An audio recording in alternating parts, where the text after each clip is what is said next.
because I've been sort of binge playing Baldur's Gate 3, and now I played quite a bit of Baldur's Gate 1, and then I got bored right around the time I actually got to Baldur's Gate. And we've been playing a lot of Solasta. The common man's Baldur's Gate. Common man's Baldur's Gate 3, and now I played like about 20 hours of Baldur's Gate 3. So I have opinions that we will get into. Sick. And then I don't know what else we want to do for topics. Starfield, I guess. I looked into like Starfield, and it's just so colorless. I don't know what to talk about. It is a gray game. Yeah. I would love to hate on Starfield. I think we all pretty much fucking hate Bethesda games at this point. Yep. We can get into the orc. It's funny, Dr. Disrespect got mad at the Bethesda CEO for having pronouns in bio. Yeah. Oh my Dr. God. Disrespect is another person who is just so freakish that he could only exist on Twitch. He always wears like that fucking ugly ass wig and like the giant sunglasses. He looks so goofy that it's like I don't understand how he has an audience. Yeah. It's the moral failing of society. Agreed. Speaking of moral failings of society, welcome to Video Games Are the Worst Thing on Earth. Oh, damn. All right. Fuck, that was good. I'm your host, Alton. With me, as always, is Reese. Hello. And Kay. Howdy. And joining us today on this very special episode of You Got to is Zed. Hello, I'm Zed. It's nice to meet you. Yeah, so this is just as I'm probably going to open on the cold open with like talking about what I've been playing recently. I just wanted to like talk about the video games for once, and this is just going to be a chill, low effort, low stakes podcast, just so I can just shit it out quickly onto the timeline. Famous last words. We're gonna be screaming death threats at somebody for 3 hours. 3 hours from now. Yeah. This is gonna be like our movie Bob saga, like 2.0. That episode was like a fucking marathon. We did like an hour and a half, and then we like, okay, everyone, water break. Everyone take a break. And then we come back. You gotta hydrate. You gotta just maybe step outside for a minute. Just get some air. Yeah, talking about movie Bob's book, it's very much a marathon and not a sprint. Yeah, look, you had to build it brick by brick. I understand. Yeah, maybe you should have written some of it, but you know. The movie Bob episode is great, but what I don't like is it's absolutely the only thing any of us will be remembered for. Yeah, like in 150 years, there'll be no memory of any of us except the movie Bob episode will be attached in a file somewhere. They're gonna put it on a golden disc and shoot it into space. So aliens can understand. Aliens need to understand. As a warning to aliens not to watch Teenage Mutant Ninja Turtles as a child. Don't come here. This is a bad idea.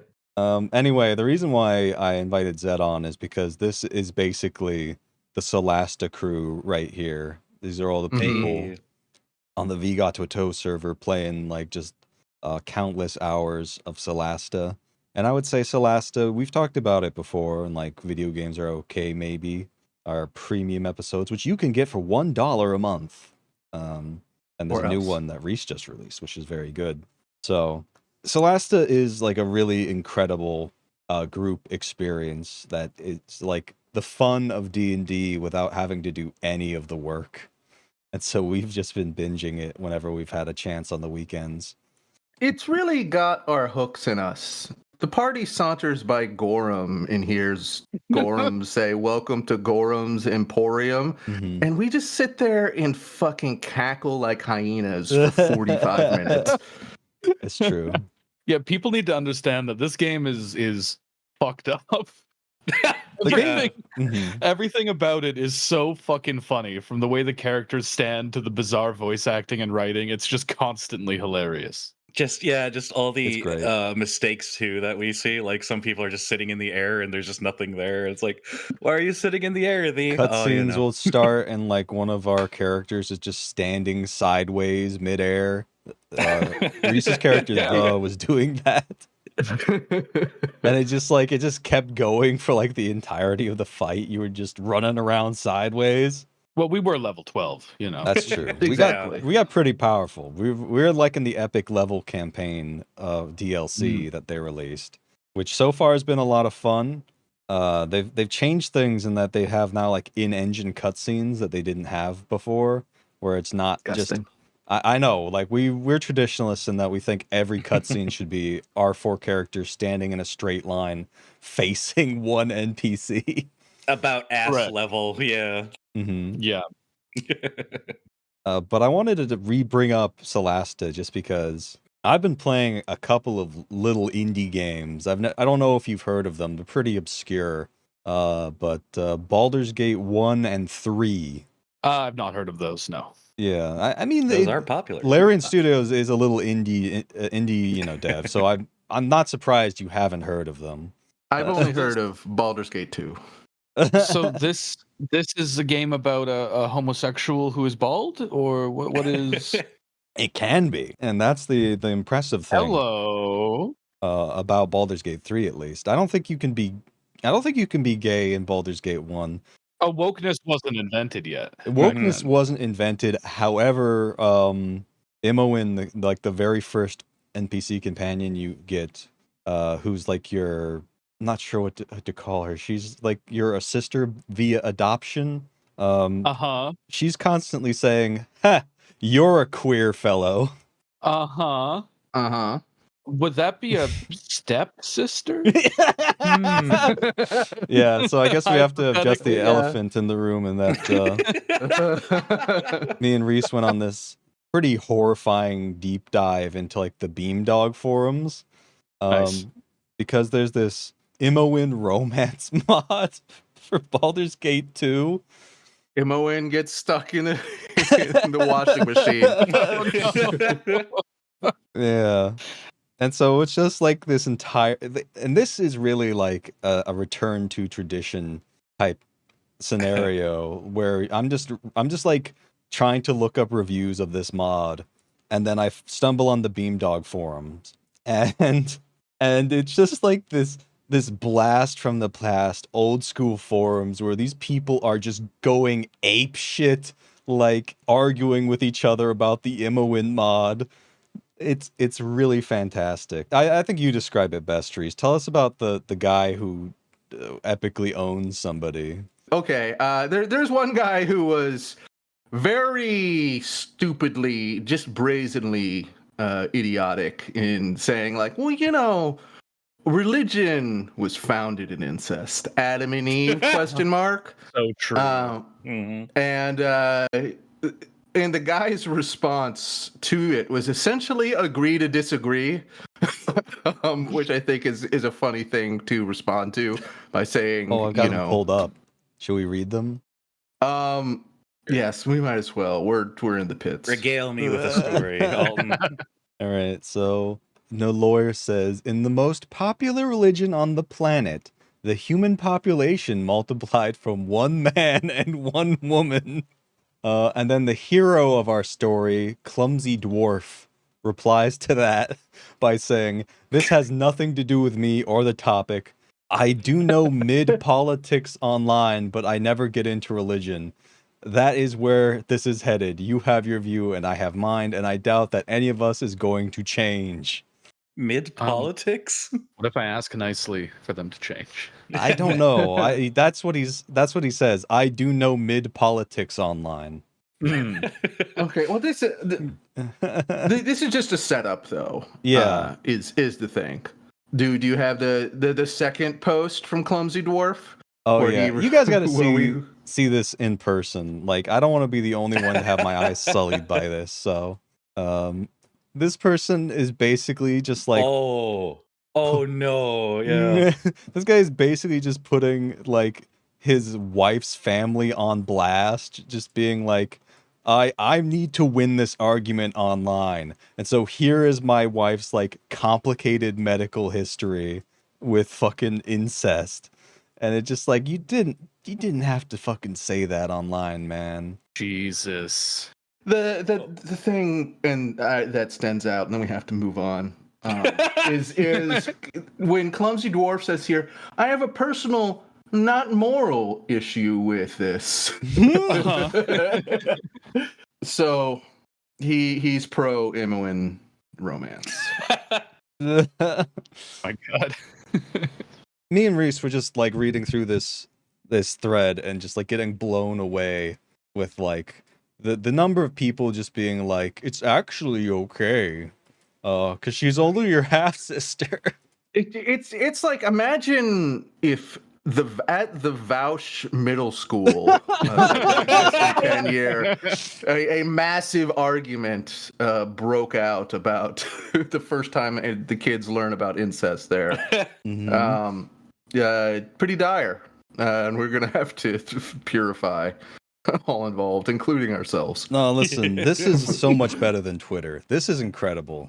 If Twitter was like this, the world would be like that utopian picture. Like, this just made me long for the days of old school forums when you just had like this collection of deeply unwell people just sort of siloed off into like these little threads on the internet. No, like as a former forum user, absolutely.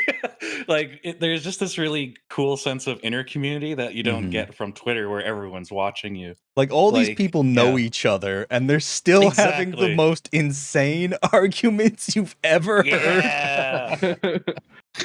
It would be really funny though if a bunch of trans shit posters started quote tweeting Clumsy Dwarf and just being like, I actually wouldn't admit that about my wife, but I'm normal. Anyway, this is so off topic. We just brought up Baldur's Gate, so I realized that I needed to talk about this again for the listeners, for your benefit. Oh yeah, that's right. But anyway, yeah, I've been playing through Baldur's Gate 1. And the thing is, Baldur's Gate 1 is, like, enjoyable up to a point. And then you kind of get to, like, the late game and you realize it's like, oh, it's all like this. It's all, like, this real-time kind of janky combat system, which really starts to creak when you get into higher levels. Yeah. And, like, the writing really isn't that great. No. Like, you do so many quests that are like, okay, go kill a bunch of hobgoblins and then get my boots back for me, please.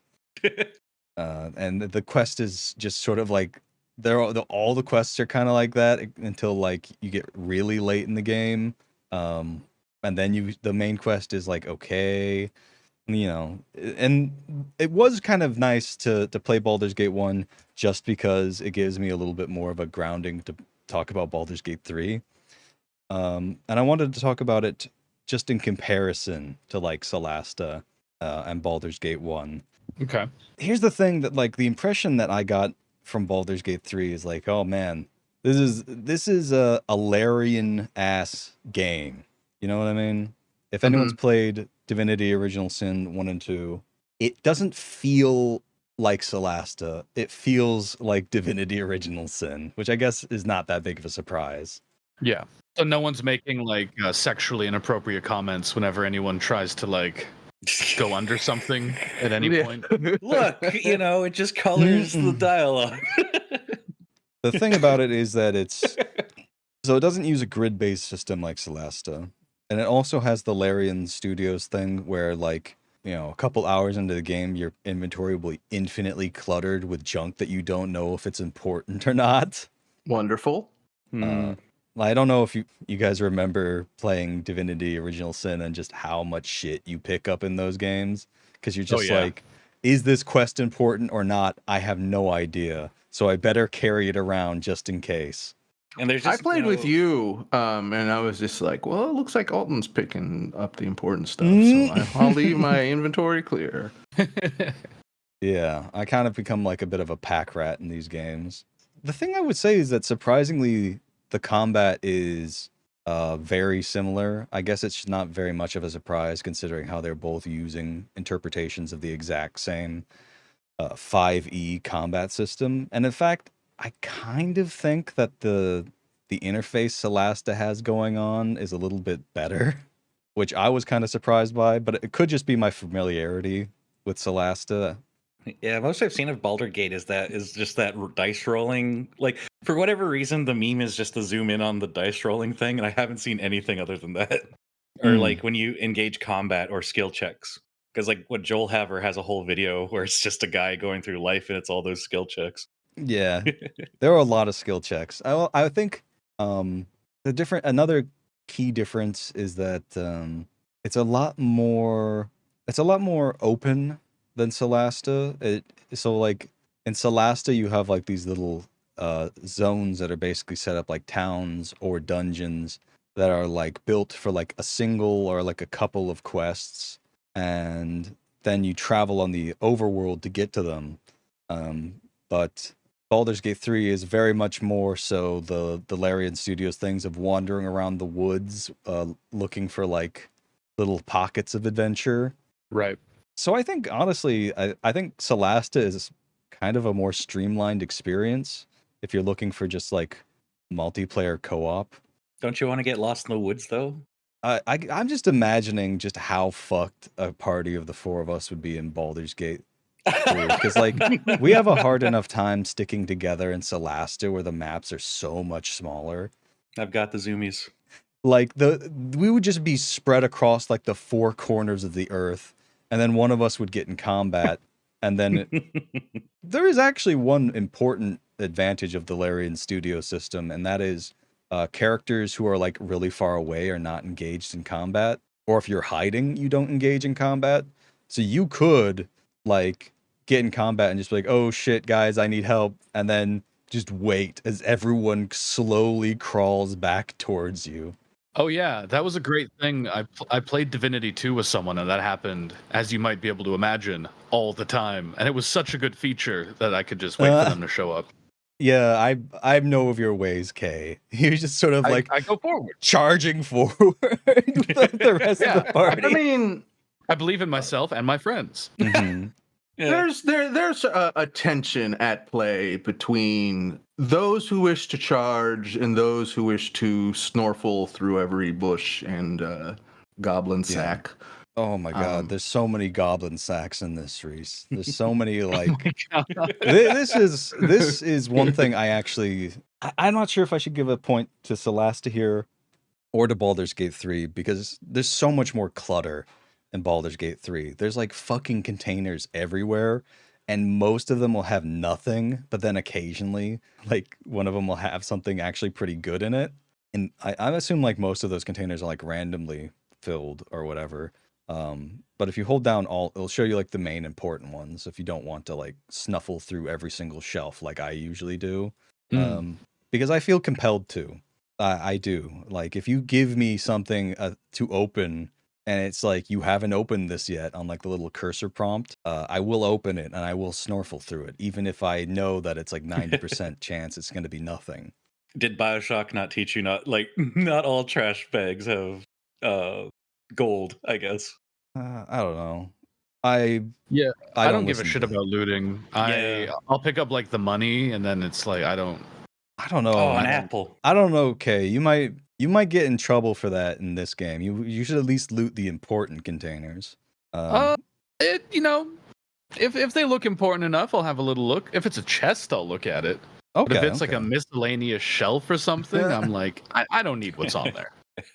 I got a lot going on. You really should, because there's a quest that involves getting like this kind of infernal steel for one of your NPC companions. And that NPC companion is the big devil barbarian lady, and I know your tastes, so that will be very important to you, I imagine. So, just based on the description you've given me, I'm inclined to agree. This extremely large, muscular, red woman. Oh, she's red too? Come on. All right. Time to get the fit girl repack. I'm persuaded. I've already done that. And another thing is like before I played it, I was a little bit worried that it would suffer from what I would call the critical role syndrome, and that I don't know what it is about critical role, or I do know what it is, and it's that I can't fucking stand voice actors. And making an entire show. Those motherfuckers, really they've had it too good for too long. Yeah, get it out of here. That's a really funny position to have. I can't fucking stand them. They're such narcissists, and they always express that narcissism like, oh, pay attention to me, pay attention to me. Look at me, I'm doing a silly voice, pay attention to me. And making an entire show that's just allowing them to just, I don't know, grandstand as much as they want is awful.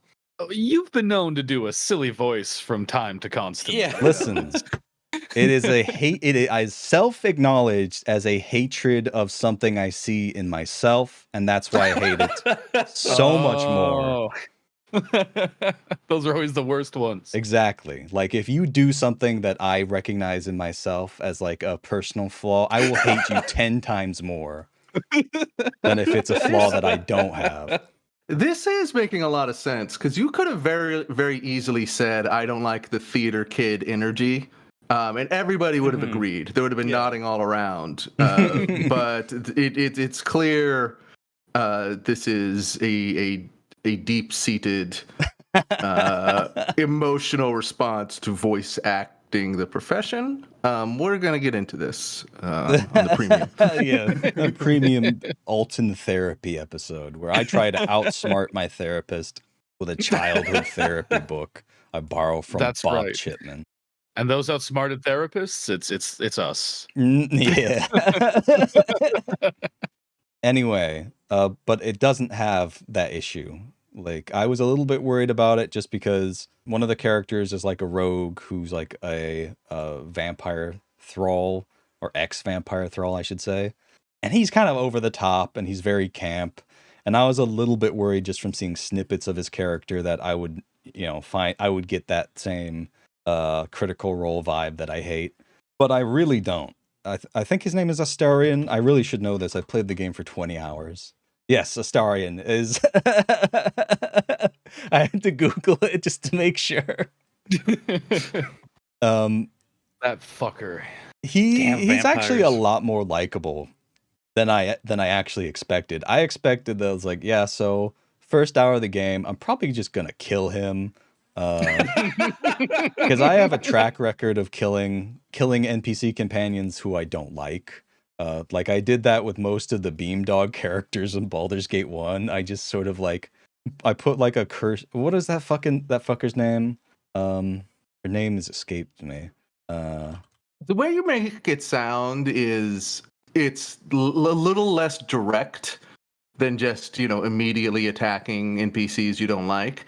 It seems like along the way through your adventure, you're murdering all of your companions in secret, and then they fell down the gulch. How terrible for there is the like barbarian. A background that you can pick called like the Dark Urge, which I think actually is like that. Just so we're clear, I'm making note of all of this for the therapy episode. This is prep. Yeah. Oh, okay. Yeah, couch case. I thought you were going to go further than that. Anyway, like there was this NPC companion called Nira in like Baldur's Gate 1 who I hated so much that the second I found like a replacement wizard, I was just like, all right, like a good aligned replacement wizard. I was just like, okay, Nira, here's a cursed ring to bring you down to 3 intelligence, and buy from the party. Also, I'm taking you down into a pit and like murdering you. You didn't have to make her stupid first. That's a little worrying. Yeah, what the fuck?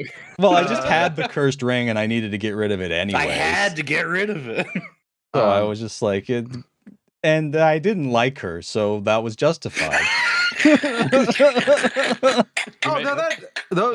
two things combined, those two reasons, we are not going to include that in the therapy episode. So explain away. Why can't you just do the healthy thing and point a revolver at people you don't like? That's the way to do it. We are very close to advocating that every podcast. Oh yeah. Sorry, that's a wrestling reference. Anyway, looking at Nira's like Mary Sue OC twinked out stats reminds me of something. It's so much harder in character creation to like min max and like twink out your character. They, in some ways, Larian Studios has given you so much more options in terms of character creation, but they don't let you endlessly reroll your stats to give yourself all 18s. I've seen quite a few screenshots where people are pretty twinked out. I gotta push back on that one. Well, yeah, but that's like in the act of character creation. Stat wise, you know, it's gonna be kind of rough going until you level up a couple times and get yourself like increased stats. Like for instance, it's pretty much impossible to have 2 stats at 18 at the beginning of the game. Like much less at the beginning of the game.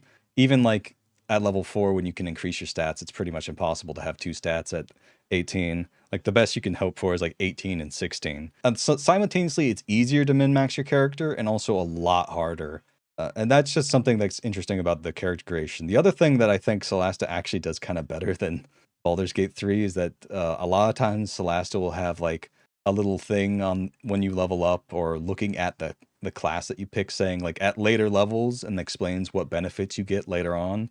Baldur's Gate 3 does not fucking do that at all. Oh, interesting. Yeah. Oh, that's a shame. Yeah, as far as I can tell, like if you want to figure out like your upgrade path, so to speak, you gotta like look at the wiki. They don't. I don't think they show you like a little preview of your class. I mean, I could be wrong, and I've just somehow missed it the entire 20 hours I've been playing it, which would be embarrassing. It seems like the only thing putting Baldur's Gate 3 above Solasta is the giant red woman. I'm hearing BG3 mid Solasta. Solasta has a crown. Solasta is fucking great, and I think just purely comparing like character building and like combat wise, I think they're about even. You know, they have like a couple things that they're each better at, like. Baldur's Gate 3 has the thing where you don't just start combat with all 4 people like a mile away from you. That's really useful. And Solasta has like kind of a better interface in my opinion. And also you can like ready actions. So in some ways it's like more accurate to like the actual 5e tabletop experience. They definitely made some changes to like the 5e formula that are interesting. Like each weapon has like its own little mini abilities if you're proficient with it. So like with a spear, for example, you can like do a charge attack that has a chance to like put enemies off balance. And all the weapons kind of have the little mini abilities like that. Like an axe can cleave and such. I like that because, yeah, as like wielding a crossbow in Solasta, there's just like apparently no upward momentum from there or like any little extra abilities, which was limiting, or rather felt limiting at the end of that. Well, we're not the end of it, but yeah. I mean, I had to use a bow because it was so. The bow has more use, weirdly enough, than the crossbow. Yeah, I mean, I think ranged weapons are much better in Baldur's Gate 3. What were you saying? I like Solasta a lot, and the smoothness of the D&D combat. You know, just so you can cast your spells and watch stuff play out, is really fun. But that it is desperate for something like that. Like you're talking about many weapon proficiencies or just, you know, feats, something that if you're in love with a halberd or a crossbow, you know, you can feel special. It can be really sparing. And like you level up in Solasta and like sometimes they're just like, yeah, you're 1 level higher now. You get nothing. And you're just like, come on, kid. Let's have fun. To be fair, that can happen depending on your class in Baldur's Gate 3 as well. Well, I condemn Baldur's Gate 3 as well. Well, I think excellent. You need to condemn like 5e in that case because I think it's just some classes. I can condemn Wizards of the Coast. I condemn 5e. I use my 3. I can do this all day. I use my 3. Yeah, like I use my 3e book as like a where I put my tablet on when I draw, so I don't really use it as much as I should, I guess. Your 3rd edition book? Yeah, I have a 3e book just right over here. And is it 3.5 or like 3 3rd edition? One sec. You know, and I don't want to pretend I'm better than Dungeons and Dragons. I've had a lot of fun with it. It's But when we 6.5? play Shadows of the Demon Lord, and it has the like more streamlined system, picking out your class in every level, there's something specific, and it's more propulsive that way. Especially with the way Luke runs it, it's such a breath of fresh air. Yeah. I don't know. I don't know how pure you have to be to the 5e system before people get mad, but it seems worth altering or worth having some wrinkles or Yeah. Mm-hmm. For me, it's hard to play those Dungeons and Dragons games as games with mechanics and numbers, because I am more into the collaborative storytelling that we'd all do generally. Yeah. Right. I can enjoy them just as like a quite mechanical dungeon crawlery thing, but it's very different. And generally, if you want it to be more of a collaborative storytelling experience, you're going to have to homebrew a lot more, because D&D is a game about fighting goblins in caves. Yeah. Mm. And anything else that happens is kind of, that's you doing your best with what you got. Bones. Yeah, sometimes there's bones. Sometimes there's lizard people. Yeah. No, So- never. Mm. Nope. Nope. Sometimes the Clinton the other thing I crime wish Solasta family. had was an enemy other than the lizard people. Yeah, as the one lizard team member. I know. The latest expansion has been really funny because they're just sort of like, it's just like constantly talking about these lizard people called the Sorax, and they're just like, they corrupt people. They replace people. And it's just like, I'm just waiting for like the head better lizard kill the whole to be, village. yeah, the head lizard to be called Clinton. They're So- just doing tropes, folks. I'm pretty sure the studio that develops Solasta is a French company, so make of that what you will when assessing their racism levels. I'm not sure if it's French exclusively. I think it's sort of like a pan-European development studio. They have like lots of different Even European worse. Europe perverts. That's right. The European Union. When did that happen? It's over. Brexit killed it. Oh, and then what happened? Britain has never been better. It's That's the true. land of milk and honey, and Well, chocolate fountains. the first part 60% is true. 60% unemployment. Yeah, everyone's taking a break. Yeah, exactly. We've figured out economy so well that so many people can just take a little break. Yeah. Little nap. Exactly. Yeah, I think the main thing that Baldur's Gate 3 has over Solasta is like it does have some important mechanical improvements, but really the improvement is mostly the NPC companions. And so if you're playing Baldur's Gate 3, I think that's like the main selling point of the game, is that you have like these companions who you can talk to or form relationships with, or stealthily murder if you so desire. Uh-huh. And yeah, I don't know what else to say. I think I've run out of the main points that I was getting through. It is a really great game. The quests are written extremely well. Like, you can definitely feel the budget in all of the quests because of how, like, the thing that really impresses me about the quest is how they like take into account so many different options in terms of what decisions you make or how you approach a quest, that it always feels like they thought of almost everything.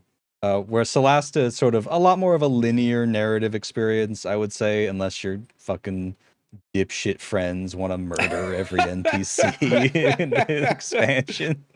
To be fair, Well, They had it Hey, I coming. mean, Which is an option in this game as well, But you also can speak to the dead, so they have important contingencies for being a murder hobo.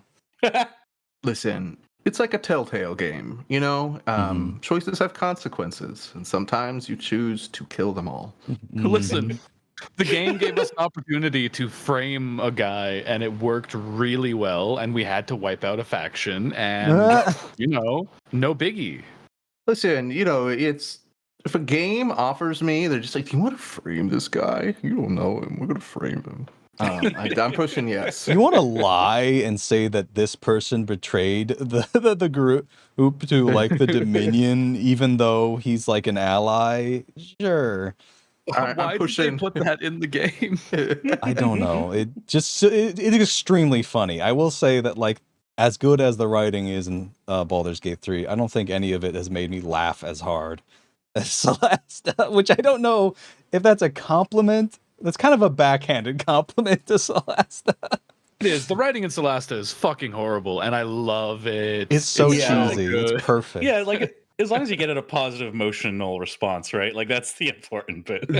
We died laughing. I would be very curious to play Baldur's Gate 3 with you guys just to see what the experience is like, because I saved Scum a lot in my single player playthrough, but I don't think that would be feasible in a co-op setup because just loading the game takes so fucking long.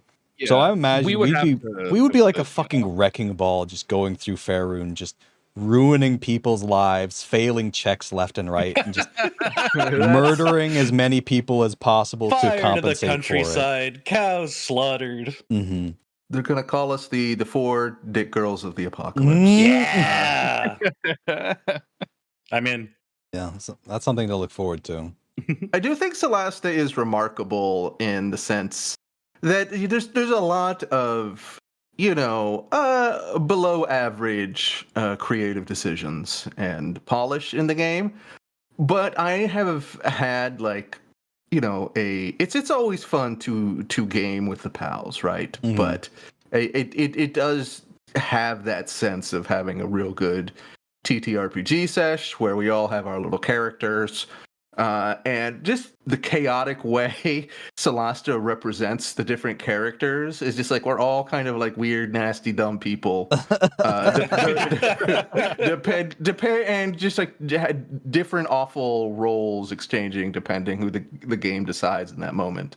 The best thing we should mention, I don't know if we mentioned it in a premium or whatever, but the funniest thing in Solasta was that for like 88% of the game, Kay had a wonderful, resplendent golden crown that gave them a ton of buffs.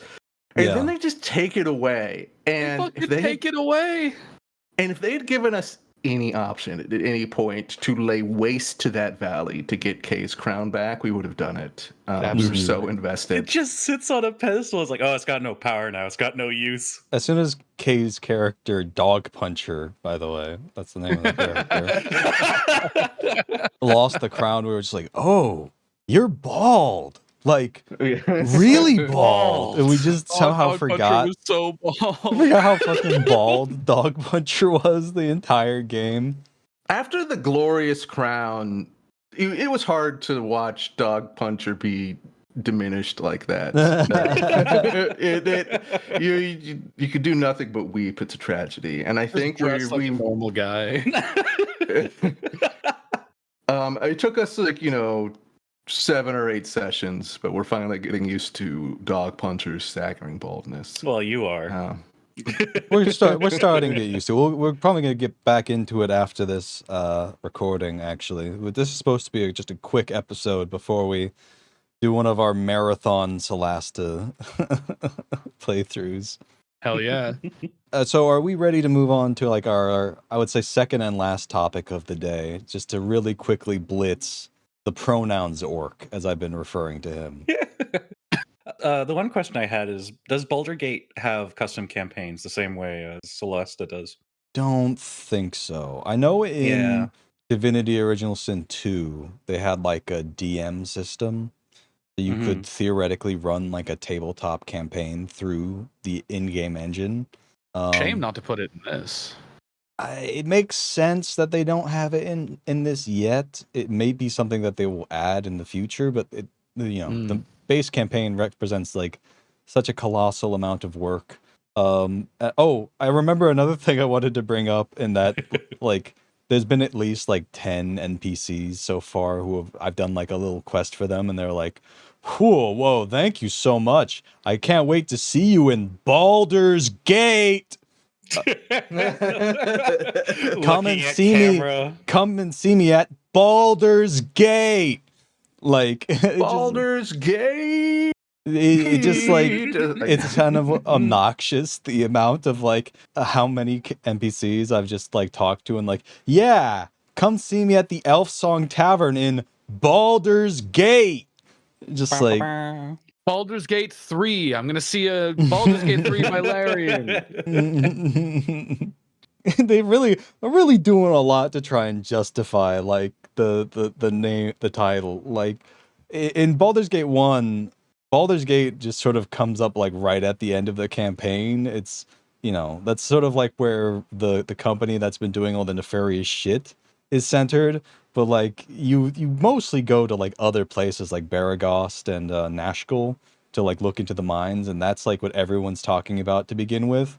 But right off the bat, in this, just everyone's just like, yeah, we're trying to get to Baldur's Gate, and then it's just like everyone is just saying that you'll meet them in Baldur's Gate. So apparently I'm going to meet like a shit ton of NPCs later when I get to Baldur's Gate. Oh, it's like the insane clown posse in the Dark Carnival. You will ascend to the Dark Carnival, my friend. Exactly. Sure, I have no fucking clue what you're talking about, Zed, but I agree. I think more franchises should do that. I think the next Star Wars movie, they should just be like, how are we going to get out of these Star Wars? Junior, we have these to Star stop Wars the are Star ravaging Wars. my people. Just the next Star Trek series is just like, we have to go trek into the stars. Oh. I mean, Baldur's Gate is like a real place in Faerun, and you know, it's a very important, very big place. It's kind of like the Ankh-Morpork of Faerun. It's like it's the big city. Everyone knows about it. Everyone goes there eventually. It's not as funny as Ankh-Morpork, unfortunately. I wish they Larian Studios, please make the Discworld TTRPG video game. That would fucking whip. Agreed. Yeah. License that. I'm sure that that's probably way cheaper than like the fucking D&D license. But anyway. Is Terry Pratchett still alive? No, Terry Pratchett died in okay. like 2012. Oh, okay. What is time? I don't know. But anyway, is there any other questions about Baldur's Gate 3 before we move on to the pronouns orc? Nope. All right, excellent. No. So the pronouns orc is just some guy who's been being dunked on roundly on Twitter for being upset at Starfield for having pronouns. And it's the most performative, like, clearly a grift thing I think I've seen in ages. Because he's far too coherent and, like, articulate in expressing his rage than an actual mad chud would be, if that makes sense. Mm-hmm. Yeah, there's a whole microeconomy for these freaks, and I feel like it's been getting more common that you see someone doing this bit and you don't get the vibe that they believe it at all or care about it, you know? Yeah, anger is like one of the ways you get people engaged, right? Like in a lot of like, it's almost too easy to get anger and fear to get people to follow you or listen to you at this point, and that's more distressing to me. Yeah, and when you use something that's like a shibboleth of you know, society's gone wrong for a lot of people, like, you know, just the concept of pronouns. Yeah, you can just you get a guaranteed click, or you're guaranteed that a certain audience will just click with what you're saying. They'll recognize that you're doing their thing, you know. I do feel though that there is a slow slide. I think you can only fake that for so long before you start getting sputtering and inarticulate about pronouns for real. Yeah. And it's remarkable what an empty existence that must be. That you're just like, oh, all right, planning for work tomorrow. I see the Bethesda CEO has pronouns, Spanish nouns of pronouns. We're gonna have to get a lot done. It's not like his toy podcast is going anywhere, that's for sure. Oh yeah, Zed went on like a fucking deep dive into this weird far orcs. too deep. Like I guess that I should explain why I'm calling him an orc. It's because he's British. Yeah. Correct. And he looks exactly like the meme of like the British guy who's like the North FC t-shirt. Yeah, I mean, the thing you got to understand about that meme is like 40 to 50% of the guys in this country look exactly like that. It is incredible. This is a fucked up place. That really should be the flag that flies over Buckingham Palace. Is just that meme. I was thinking about this earlier and went in a sort of weird, circuitous direction where I was like, man, British people really are orcs. And then I was thinking about how in like the Lord of the Rings original casting, they didn't let any Maori people be like the good guys in Lord of the Rings. They had to be orcs. And it's like, that's problematic on a number of levels, primarily because it's appropriation of British culture. But yeah, that's sort of where my mind went for some reason. Ultimately, it's just kind of like this keeps happening, and it's like, is it worth even giving it the time of day anymore? Like, are these people when they're exposed, are they actually turning, or like what? Like I don't know. Like it The just cat's seems like sort of we're out of the circling bag drain because again. we sort of realized after we were talking about it, it's like, oh, this guy is just like like a soulless grifter in the exact same vein of Ian Miles Chong in The Quartering. And it was like, oh, if we talk about him, we're kind of giving him exposure, but the cat's out of the bag, and that Hassan has already basically just blown up this guy's spot. And so now it's like, well, all right. I'm not moving the internet needle. I want to call these people dipshits. That feels good to me. That's fine. Oh, absolutely. Yeah, like I don't mean to discourage that. I'm just like, I don't know. It's just it's just so artificial. Yeah, fake. Like there's no passion. There's no passion in this anger, and like that's just kind of weird to say. Like if it came from a real place, I'd listen. But like it's not even that. Like it's just yeah. Personally, I agree that it is very performative, but it is also stoking a genocide that is currently going on. Absolutely. I feel like a lot of times on the internet we don't give people a pass, but we kind of hand wave it away whenever people are being kind of like, oh, they're just trolling, they're being obviously shitty, and they're still being immensely shitty. And I certainly agree that probably better not to platform them. I try not to quote tweet 15 follower accounts doing transphobia, but it is at a certain point it doesn't matter if you're faking it. That's my opinion on it. You're that shithead and believe it, either one because you're putting your name and face behind it and profiting from it. You hear that, pronouns orc? We're gonna Helm's Deep your ass.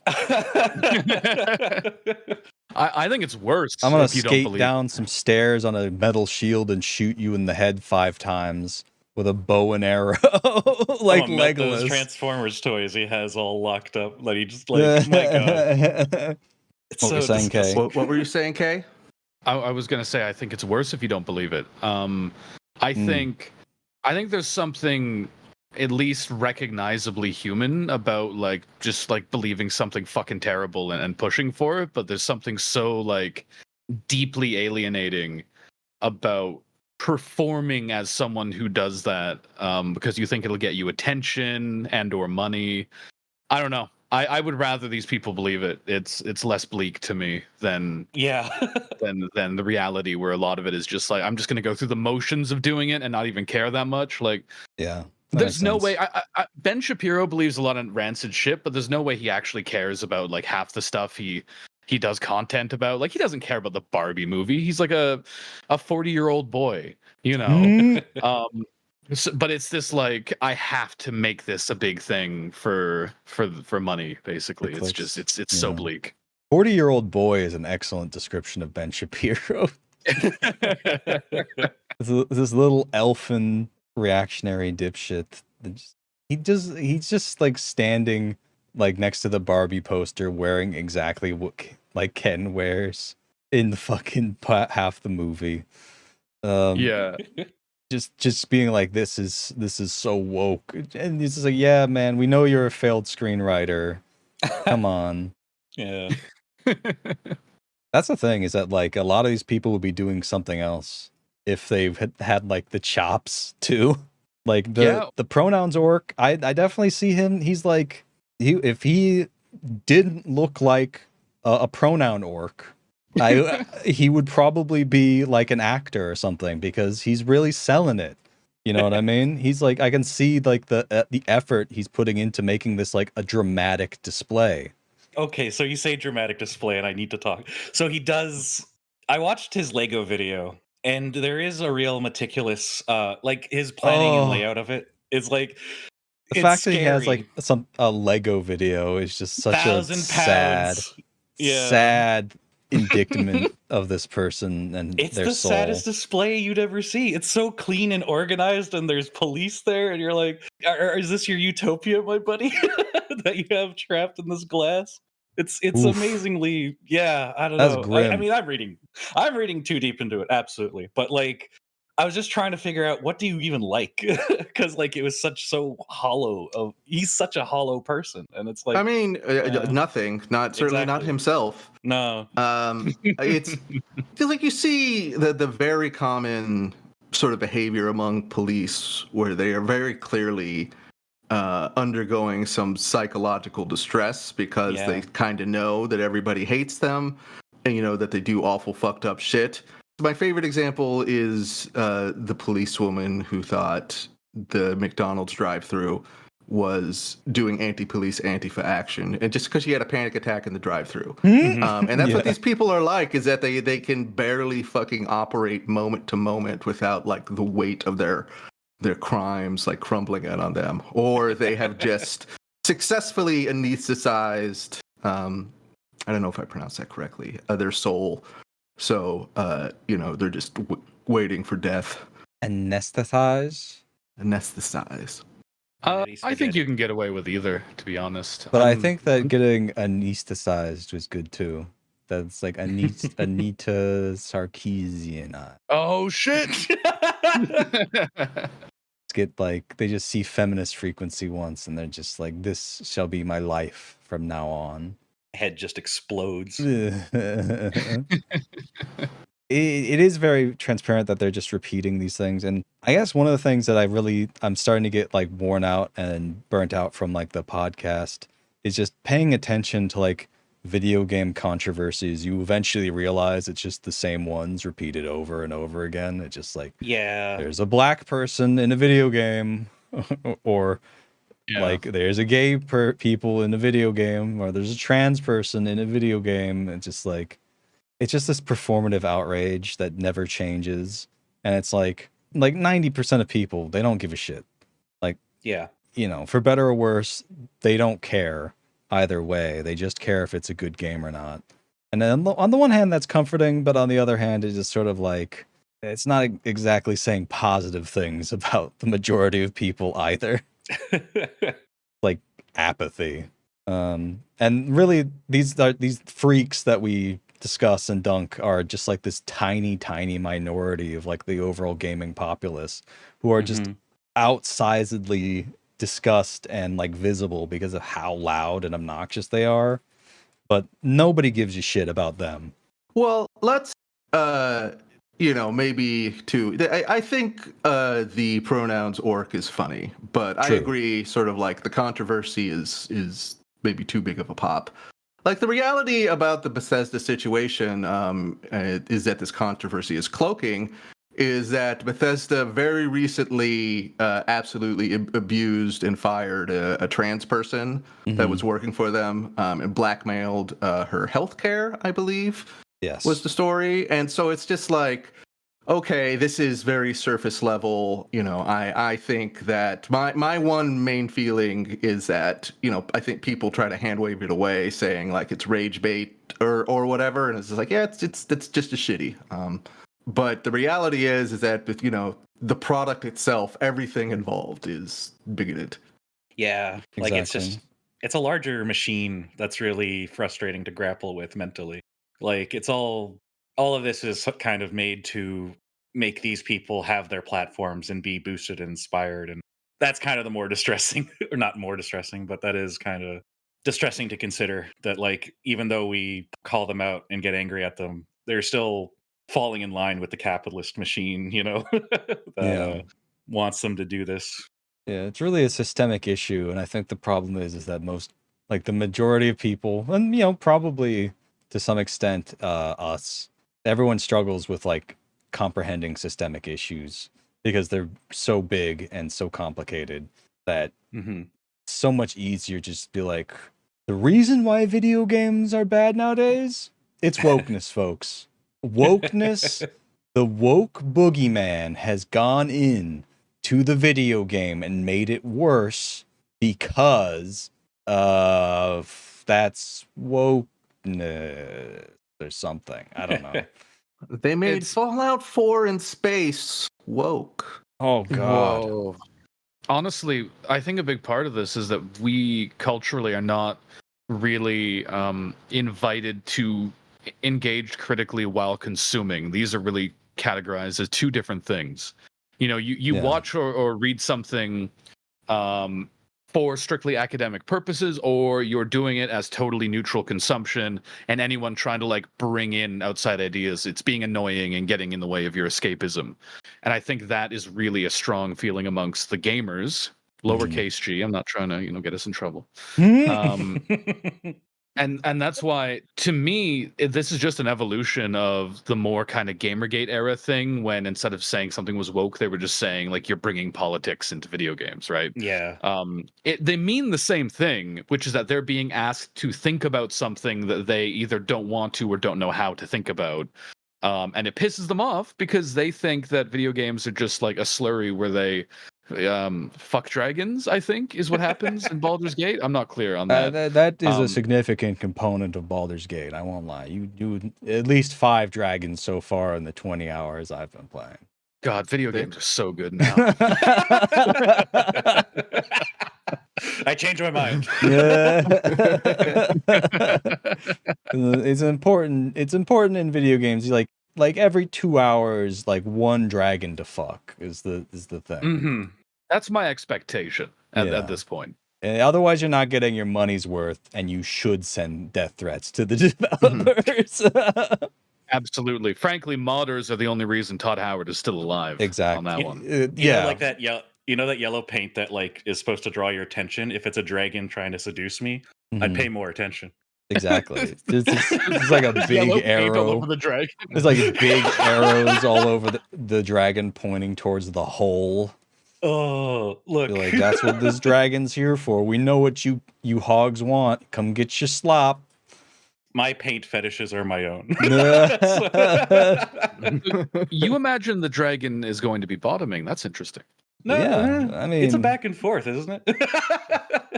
I always top my dragon. I mean, just size-wise, one is more ambitious, and I respect. True enough. Very true. That reminds me of a comment. I'm trying to remember who exactly said it. It was something related to like RuPaul's Drag Race, but they were describing like somebody topping like a much large, who's like this really tiny person. There's this like somebody who's like trying to move a couch with your hip. And that's such evocative imagery. I think that's beautiful. Before we wrap up, just a point I would like to make about the Bethesda thing is something we've talked about a fair bit on here, but not recently, is how companies use gamers very consciously as part of their release cycle. And this is very much a part of that, like painting the pronouns orc and Dr. Disrespect as the enemy. So people can go and paint Bethesda as the good guy in the situation in the games media. And like, there's going to be a whole tsunami of rainbow capitalism occurring in the wake of this. And that is sort of like just the other side of this I want to underscore is that the gamers are bad folks. They're part of the chess piece the industry is playing. That's a really great point, Reese. Bethesda will never be good no matter how many pronouns they put in their video games. Oh man, yeah. Unless they get up to 5 or 6. Yeah, it's like the bare minimum is 3 genders, but if they double it, maybe.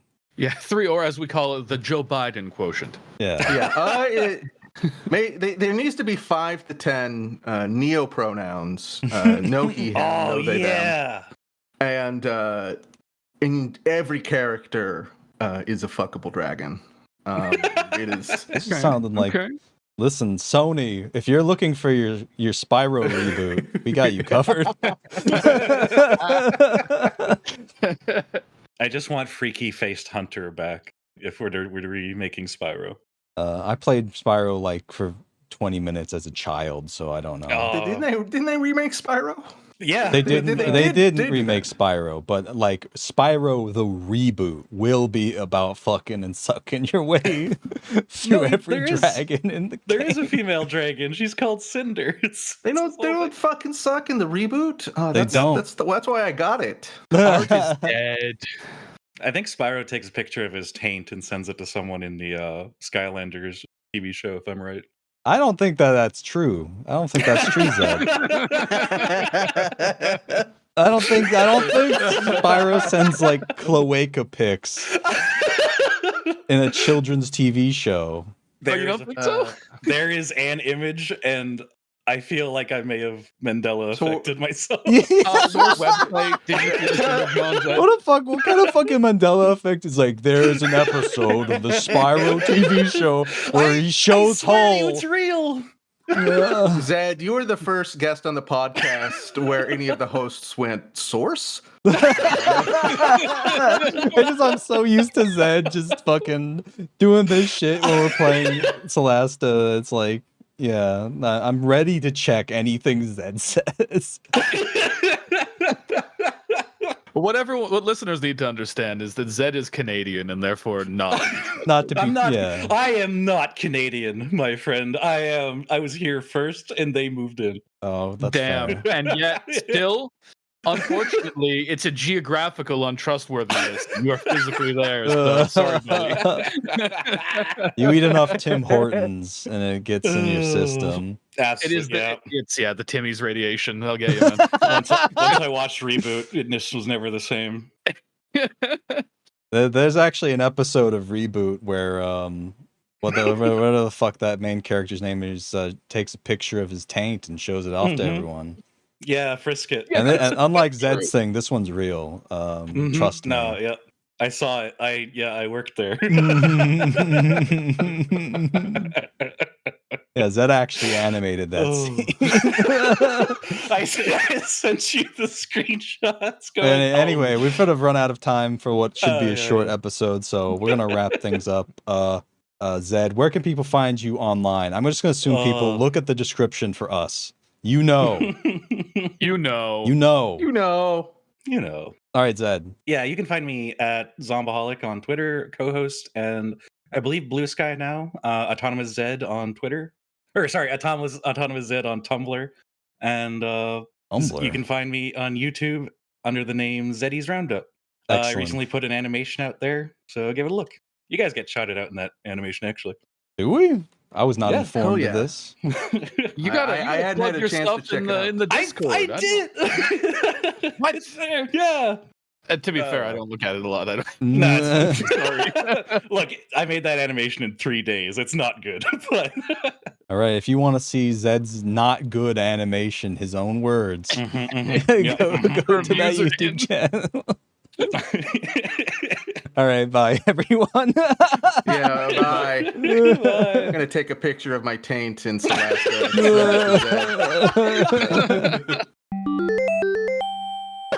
All right, this is fucking groundbreaking, folks. Fucking Zed wasn't lying. There's a fucking Skylanders Academy episode where he takes a picture of his asshole and is like, I'm gonna give these cadets a memento. I'm gonna play it now. Zed innocent. Oh my god. I'm playing it now. Hang on. See, that's giving these cadets a little memento. Taking a picture of his butt. What the fuck? Zed has never done anything wrong. It turns out. We have to take everything back. Zed never lies. That's the most important thing to know about Zed. I dig deep, and when I come back, nobody believes me. I think the way that it works is that Zed is not remembering these things, but when Zed says things, they become true in our reality.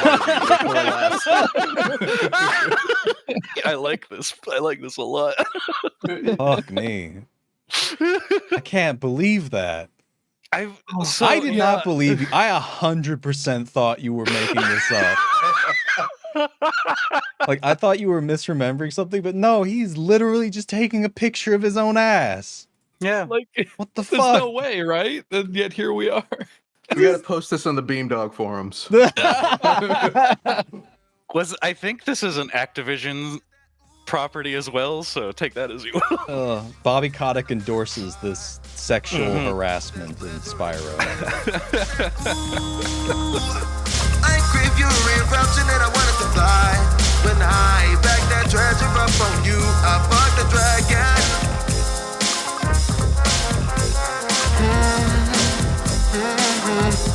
Hey, I fucked the dragon.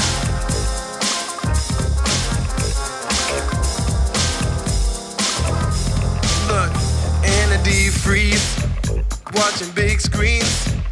I just got these burning questions on my mind. Do I leave B? Tell them breed me. Do I want this man to rearrange my spine? Play it cool, make no moves, but he's long and my resolve is looking paper thin. Then at last, and a match is smashed. He rubbed his dick, cut the switch, said let the games begin. Just that ooh, take me as you please, and then I'm feeling the vibe. There's pleasure in the room. Just that ooh, I crave your eruption and I wanted to fly. When I back that treasure up on you, I fuck the dragon. Feel the magic. Your relation takes me higher than your wings. I fuck the dragon, call it madness. I just wanna satiate that dragon's greed. I fuck the dragon, feel the magic. Your relation takes me higher than your wings. I fuck the dragon, call it madness. Suck them toes and worship on them dragon feet. Nah, just play. I do eat booty though. Hey, just that ooh.